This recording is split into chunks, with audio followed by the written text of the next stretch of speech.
हाँ लाइव है।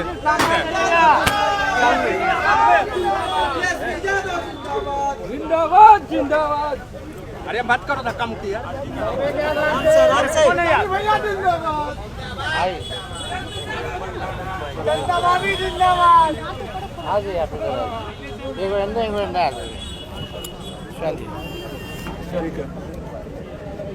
सभी हमारे मीडिया के साथी, आप सब लोगों को जो है आनंद फानंद में बुलाया गया और बड़ी खुशी की बात है कि आज अरे मोबाइल पीछे करो, किसका है? जाने में माने बिहार नहीं बल्कि देश में लोग इनको पहचानते हैं, जानते हैं। बड़े कलाकार हैं और बड़े कलाकार होने के साथ साथ एक बड़े अच्छे इंसान हैं और समाज सेवी भी हैं।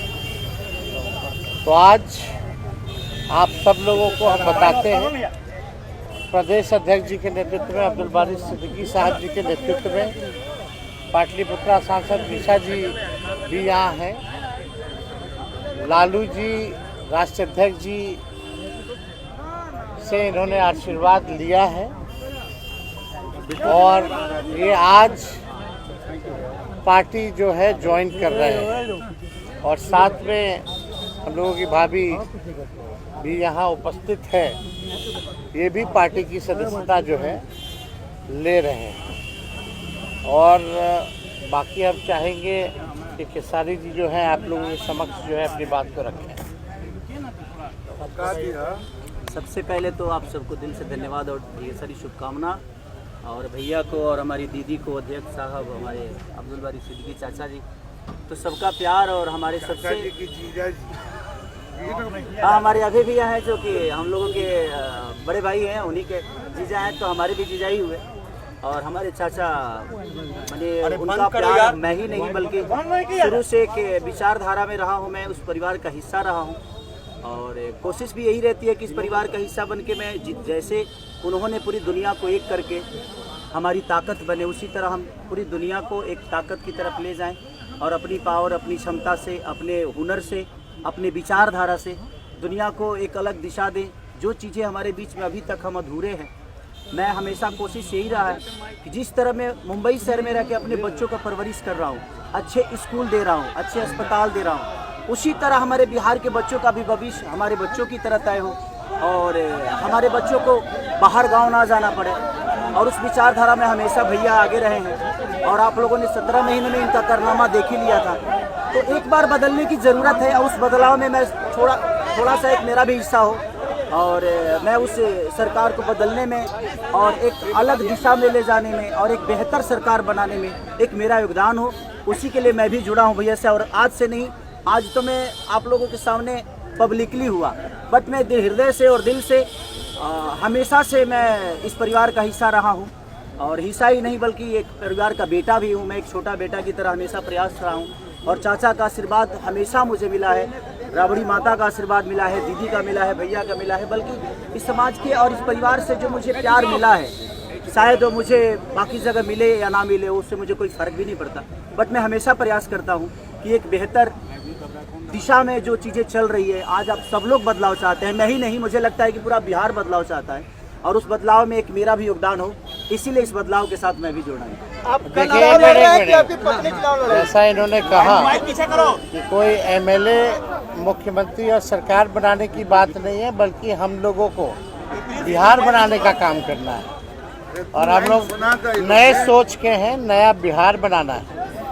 पढ़ाई, दवाई, कमाई, सिंचाई, सुनवाई और कार्रवाई वाली सरकार, एक ऐसा बिहार बनाए जो पलायन मुक्त हो, बेरोजगारी जो है जड़ से समाप्त हो, महंगाई, गरीबी खत्म हो, कारखाने लगे, निवेश आए, उद्योग आए, शिक्षा, चिकित्सा व्यवस्था जो है बेहतर हो। और मुझे बड़ी खुशी है कि हम सब लोग नौजवान मिलकर के, आप ये भी जानते होंगे, हम भी, हमारी तो लड़ाई रही है कि भाई बेरोजगारी को जड़ से समाप्त किया जाए।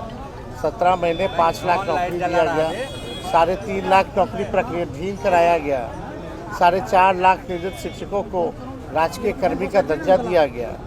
अब मेरा, हम लोगों का एक सपना है कि बिहार से बेरोजगारी खत्म हो। और हमने जैसा आप सब लोगों के सामने कहा है कि हमारा संकल्प है, हमारा प्रण है, और हमने लोगों से वादा किया है और हमने पहले भी कहा है, तेजस्वी की उम्र कच्ची हो सकती है पर जुबान पक्की है। जो कहा है वो किया है, जो कह रहे हैं वो करेंगे। और हम सब लोग मिलकर के नया सरकार तो बनाएंगे ही बनाएंगे। और 14 नवंबर के बाद से हम आपको बता दें कि 20 दिनों के अंदर एक कानून बनाया जाएगा, और वो कानून ये होगा जो हमने पहले भी कहा था, जिस परिवार में सरकारी नौकरी नहीं है बिहार में, उस परिवार को एक सरकारी नौकरी हम लोग दिलाने का काम करेंगे। ये हम लोगों का संकल्प है, और इसको सरकार बनते ही 20 महीने में जो है हम लोग जो है पूरा करने का काम करेंगे।